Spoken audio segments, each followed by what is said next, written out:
Hello दोस्तों, उम्मीद करते हैं कि आप सब लोग अच्छे होंगे। हमारी जो बेसिक टू एडवांस क्लास की सीरीज चल रही है उसमें हम पढ़ रहे हैं टाइप्स ऑफ चार्ट पैटर्न। तो पिछली क्लास में हमने पढ़ा हेड एंड शोल्डर के बारे में। तो इस क्लास में हम पढ़ेंगे inverted head and shoulder pattern के बारे में कि inverted head and shoulder pattern chart पे कैसे बनता है, इसके पीछे बायर और सेलर्स की क्या साइकोलॉजी होती है, इसमें जो हमारी एंट्री है वो कहाँ बनेगी और जो हमारा स्टॉप लॉस है वो क्या होगा, रिस्क रिवार्ड रेशियो हम क्या रखेंगे, इन सब बातों के बारे में डिस्कस करेंगे। तो चलो वीडियो को शुरू करते हैं। जैसे कि आप चार्ट पे देख पा रहे हो, यहाँ एक inverted head and shoulder pattern बना हुआ है। मार्केट जैसे ही एक डाउन ट्रेंड में यहाँ पे आ रही है और मार्केट लोअर लो और लोअर हाई बनाते हुए यहाँ पे चल रही है। मार्केट ने ये एक फर्स्ट शोल्डर बनाया यहाँ पे और उसके बाद मार्केट ने एक नया लो यहाँ पे क्रिएट किया, ये हेड हो गया और उसके बाद मार्केट जो है प्रीवियस रेजिस्टेंस के पास यहाँ पे चली गई। अगर मार्केट मोस्टली क्या करती है कि अगर मार्केट डाउन ट्रेंड में चल रही है तो प्रीवियस जो सपोर्ट होता है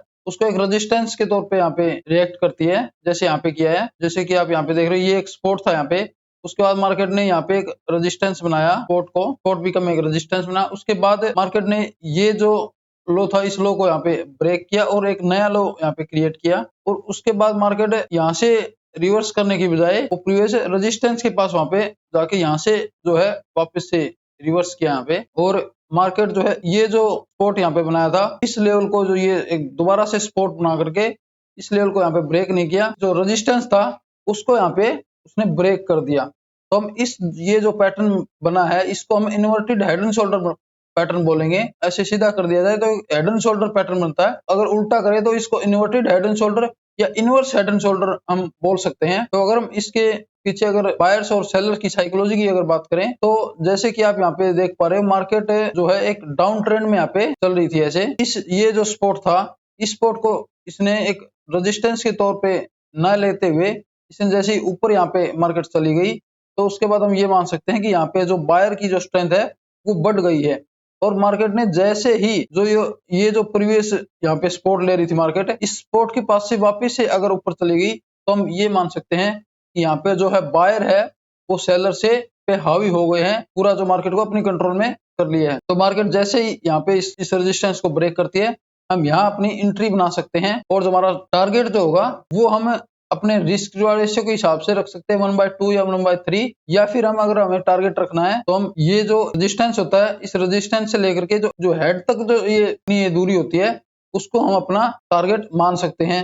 अगर हम इसको ऊपर लेकर के जाएं तो यहाँ तक जो हमारा है वो टारगेट हम रख सकते हैं। ये 1/2 भी हो सकता है, ये 1/3 होता है। हम अपने रिस्क रिवार्ड रेशियो और मनी मैनेजमेंट के हिसाब से अपना टारगेट प्लेस करेंगे। अब बात करें स्टॉप लॉस की, डायरेक्ट ब्रेकआउट पे भी एंट्री कर सकते हैं। जैसे यहाँ पे जो है रिटेस्ट करती है मार्केट इस रेजिस्टेंस के पास, अगर यहाँ पे कोई ग्रीन कैंडल बने तब भी हम यहाँ पे एंट्री कर सकते हैं।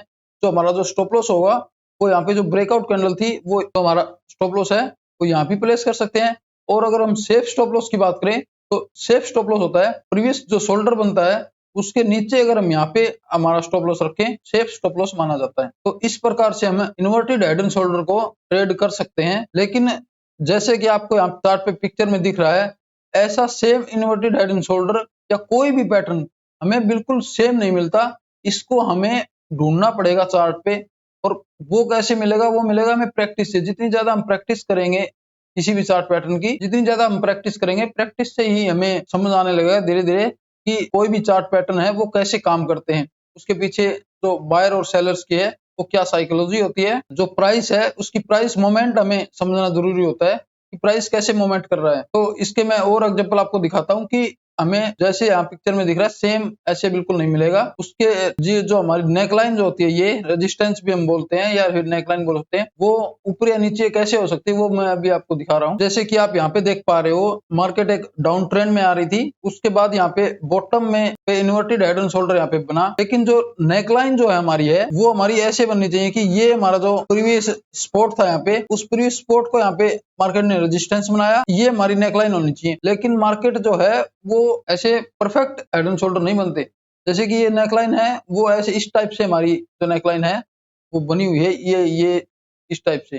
तो यहाँ पे ब्रेकआउट के बाद हम यहाँ एंट्री करेंगे और जो हमारा स्टॉप लॉस है वो हम यहाँ प्लेस करेंगे। इस प्रकार से जो और हमारा टारगेट है वो ये जो एरिया है इस एरिया को हम ये जो है जितना जो एरिया है उतना एरिया हम यहाँ पे प्राइस के हिसाब से यहाँ पे अपना टारगेट रख सकते हैं। अभी मैं आपको और एग्जांपल दिखाता हूँ। जैसे कि आप इस चार्ट पैटर्न में बन रहे हो, उसमें जो है वो नेकलाइन थी वो इस प्रकार से बन रही थी, नीचे की साइड आ रही थी, इसमें जो ऊपर की साइड बन रही है। अगर हम इसमें अगर देखा जाए इसमें तो हमारी जो नेकलाइन है वो इस प्रकार से ये बननी चाहिए स्ट्रेट, लेकिन हमारी जो नेकलाइन है वो ऐसे इस प्रकार से बनी। क्योंकि इस प्रकार से क्यों बनी? क्योंकि मार्केट ने जो है ना, जैसे कि आप ये देख रहे हो, मार्केट ने ये जो एरिया था, ये हमारा जो एरिया है, इसको यहाँ पे रजिस्ट करने की बजाय सिर्फ डायरेक्ट ब्रेकआउट कर दिया और उसके बाद ब्रेकआउट करने के बाद फिर से वापस रिवर्स करके यहाँ पे रिटेस्ट करने ये मार्केट आई।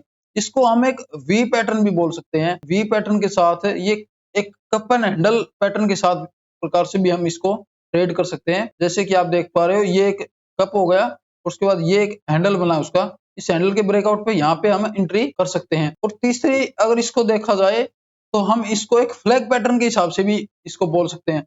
जैसे ये एक जो पोल बना और ये जो हमारा है वो फ्लैग बना, और फ्लैग के ब्रेकआउट पे हम यहाँ पे ट्रेड कर सकते हैं। तो एक ही पैटर्न में यहाँ पे 3 पैटर्न बन रहे हैं इन्वर्टेड हेड एंड शोल्डर के साथ। लेकिन पैटर्न की बजाय हमें क्या समझना है, हमें समझना है प्राइस की मोमेंट को, कि प्राइस की जो मोमेंट है वो कैसे हो रही है। यहाँ पे हमें प्राइस की मोमेंट को समझना जरूरी है। तो ये तो मैंने आपको यहाँ पे एग्जांपल दिए कि इन्वर्टेड हेड एंड शोल्डर है किस किस टाइप के बन सकते हैं, ये रियल चार्ट पे कैसे काम करते हैं, हम कैसे इसमें एंट्री बनाएंगे और कैसे हम अपना टारगेट रखेंगे, वो अभी मैं आपको चार्ट पे लेकर के समझाऊंगा। जैसे कि आप यहाँ पे चार्ट पे देख पा रहे हो, मार्केट है वो एक डाउन ट्रेंड में यहाँ पे चल रही थी और मार्केट ने यहाँ पे एक इन्वर्टेड हेड एंड शोल्डर बनाया। मैं आपको यहाँ पे दिखाऊंगा कि 2 इन्वर्टेड हेड एंड शोल्डर बनाए, एक छोटे टाइम फ्रेम पे, एक बड़े लेवल पे। जैसे कि मार्केट यहाँ से डाउन ट्रेंड में चल रही थी, तो मार्केट का जो रेजिस्टेंस जो एरिया था वो ये था, ये एक मेजर रेजिस्टेंस एरिया यहाँ पे। और उसके बाद मार्केट ने यहाँ पे ये जो है एक सपोर्ट एरिया बना यहाँ पे, उसके मार्केट ने इस सपोर्ट को ब्रेक किया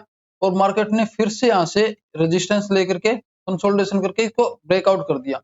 तो ये जो हमारा दूसरा जो है शोल्डर है वो इस प्रकार से ये हमारा एक शोल्डर बनेगा। ये बन गया एक inverted head and shoulder pattern. यहाँ पे ब्रेकआउट हुआ, हम यहाँ इस कैंडल पे यहाँ पे एंट्री करेंगे या फिर हम रिटेस्ट पे यहाँ पे एंट्री कर सकते हैं। ये कि रिटेस्ट करके यहाँ पे ग्रीन कैंडल बनी, तो ये हमारी जो एंट्री है वो हम, और हमारा जो टारगेट है वो हम ये जो एरिया जितना होता है ये 3% का है, तो हम ये 3% अपसाइड की तरफ यहाँ पे हम रख सकते हैं। ये हमारा जो है टारगेट यहाँ पे कंप्लीट हो जाएगा। लेकिन मार्केट है वो काफी और भी ऊपर गई है। और उसके बाद इसमें भी मैं आपको एक छोटा इन्वर्टेड हेड एंड शोल्डर बनते हुए आपको दिखा रहा हूँ। जैसे ही मार्केट यहाँ से एक डाउन ट्रेंड में चल रही थी, ये 15 मिनट टाइम फ्रेम का चार्ट है। जैसे मार्केट यहाँ पे डाउन ट्रेंड में चल रही थी और मार्केट ने ये एक यहाँ पे सपोर्ट लिया मार्केट ने, और उसके बाद मार्केट जो है फिर से वापिस ऊपर चली गई और ये एक रेजिस्टेंस बनाया और फिर से मार्केट डाउन आई और इस जो सपोर्ट एरिया को ब्रेक किया और फिर से ऊपर चली गई। और ये जो रेजिस्टेंस एरिया है यहाँ पे मार्केट ने फिर से रजिस्ट किया और उसके बाद नीचे आकर के ये जो एरिया है ना, इस एरिया को दोबारा से सपोर्ट लेकर के इसको यहाँ पे ब्रेक कर दिया। तो इसको हम क्या बोलेंगे, इन्वर्टेड हेड एंड शोल्डर बोलेंगे। जो हमारा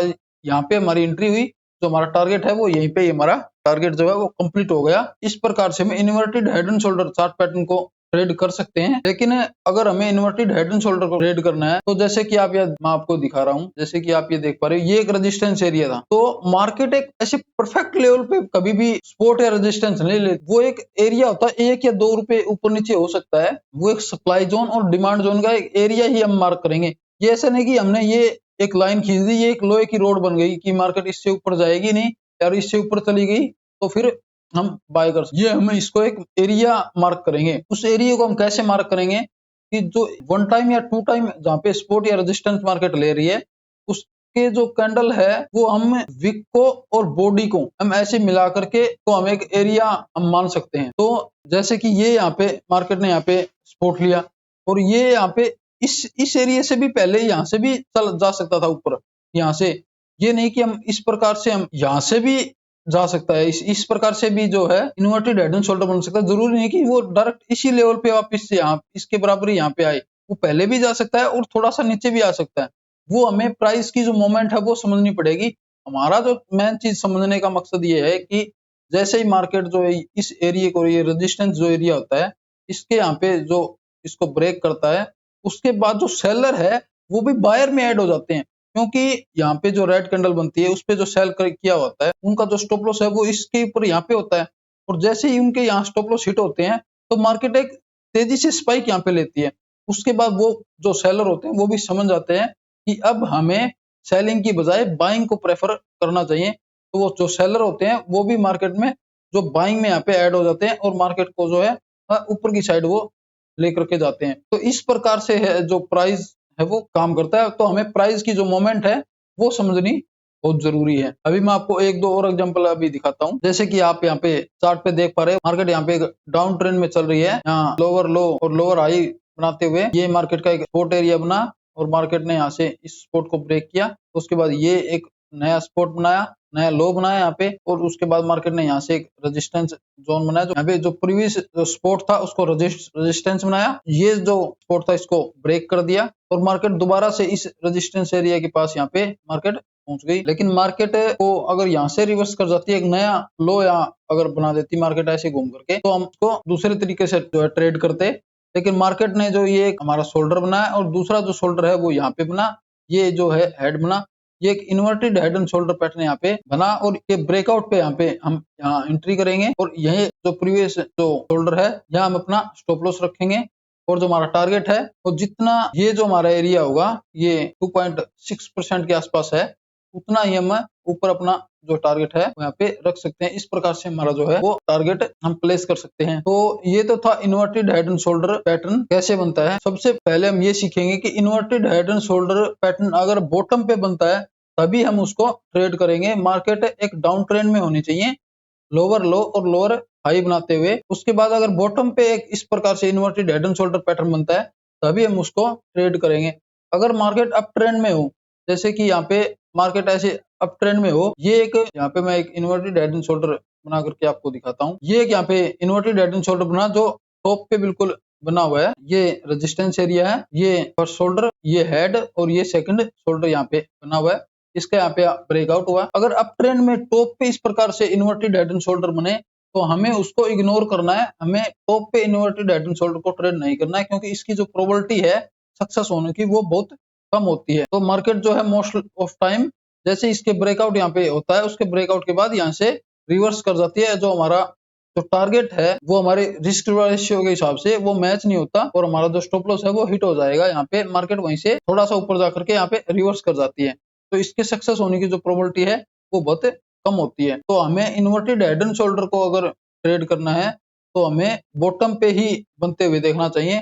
टॉप पे अगर बने तो हमें उसको इग्नोर करना चाहिए। अगर हेड एंड शोल्डर अगर टॉप पे बने तो हमें उसको सेल साइड में ट्रेड करनी चाहिए। तो आज तो हमने इन्वर्टेड हेड एंड शोल्डर के बारे में पढ़ा कि कैसे हमें एंट्री एग्जिट प्लान करनी है और किस प्रकार से इसमें बायर और सेलर की जो साइकोलॉजी क्या होती है, वो प्राइस है वो कैसे जो है वो मोमेंट करता है। जैसे इसमें यहाँ पे एक जो इन्वर्टेड हेड एंड शोल्डर है वो फेल भी हो रहा है इसी चार्ट पैटर्न के अंदर। आपको अगर मैं दिखाऊं, जैसे कि आप यहाँ पे देख पा रहे मार्केट एक डाउन ट्रेंड में थी, मार्केट ने ये एक सपोर्ट एरिया यहाँ पे बनाया और ये एक रेजिस्टेंस था मार्केट का। यहाँ पे ये रेजिस्टेंस था, ये जो होगा ना पूरा ये एक हेड बनेगा, ये हमारा एक शोल्डर बनेगा और एक शोल्डर जो है वो ये पूरा हमारा बना हुआ है। मार्केट ने जैसे इस एरिया को ब्रेक किया वो यहाँ हमारी एंट्री होगी और हमारा जो टारगेट है वो इस ये हमारा जो एरिया होगा ये 3.59% है हमारा एरिया है। तो हम हमारा जो यहाँ पे हमारा जो है टारगेट रख सकते हैं। लेकिन मार्केट जो है थोड़ा सा ऊपर जाकर के वो रिवर्स कर गई, यहाँ हमारा स्टॉप लॉस प्लेस करेंगे। तो इस प्रकार से हमारे जो स्टॉप लॉस है वो भी हिट होते हैं। अगर किसी भी चार्ट पैटर्न की किसी भी अगर स्ट्रेटजी की अगर आपकी 60 से 70% अगर एक्यूरेसी है तो आप एक अच्छा खासा पैसा कमा सकते हो।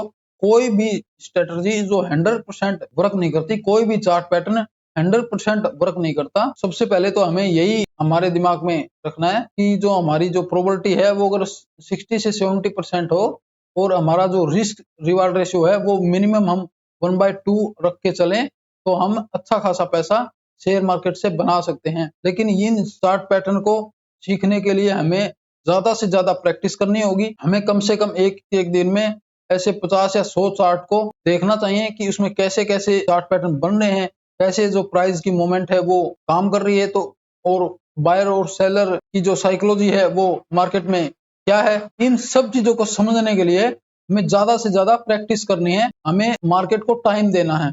ऐसे नहीं कि हमने एक चार्ट पैटर्न को सीखा और उसके बाद हम उसी पे ट्रेड करने लग गए, 2-3 दिन उसमें हमारा लॉस हो गया तो हमने इसको छोड़ दिया कि ये तो काम ही नहीं करता। ऐसा नहीं होता, सब चार्ट पैटर्न है, सब अब काम करते हैं और इंडिकेटर है वो भी सब काम करते हैं, लेकिन उनको कैसे हम यूज करते हैं, किस इंडिकेटर के साथ उसको कंबाइन करके हम यूज कर सकते हैं। इन्वर्टेड हेड एंड शोल्डर के साथ भी हम किसी भी मूविंग एवरेज को भी इसमें साथ में रख सकते हैं। जैसे कि आप हम यहाँ पे 200 मूविंग एवरेज को अगर हम यहाँ पे रखें तो मार्केट यहाँ पे 200 मूविंग के पास भी यहाँ पे रजिस्ट कर रही थी और मार्केट यहाँ पे 200 मूविंग एवरेज के नीचे ही चल रही थी और मार्केट ने जैसे यहाँ पे ब्रेकआउट किया और रिटेस्ट करके 200 मूविंग एवरेज के ऊपर चली गई, तो हम ये एक डबल कंफर्मेशन हम इसको मान सकते हैं। मूविंग एवरेज के ऊपर है तो हमारा जो ट्रेंड है यहाँ पे वो चेंज हो रहा है। तो इस प्रकार से इंडिकेटर को कंबाइन करके भी हम ट्रेड कर सकते हैं। तो आज की क्लास बस यहीं तक। हम नेक्स्ट क्लास में अगला जो चार्ट पैटर्न है वो पढ़ेंगे। आपको हमारी क्लास कैसी लगी हमें कमेंट बॉक्स में कमेंट करके जरूर बताएं। अगर आपको हमारी क्लास अच्छी लगी तो लाइक करें और ज्यादा से ज्यादा शेयर करें। और अगर आप चैनल पे नए हो, आपने अभी तक हमारे यूट्यूब चैनल को सब्सक्राइब नहीं किया है, तो हमारे यूट्यूब चैनल को सब्सक्राइब कर लें और बेल आइकन का बटन जरूर प्रेस करें ताकि आने वाली वीडियो का नोटिफिकेशन आपको मिल सके। तो चलो मिलते हैं नेक्स्ट क्लास में, तब तक के लिए जय हिंद।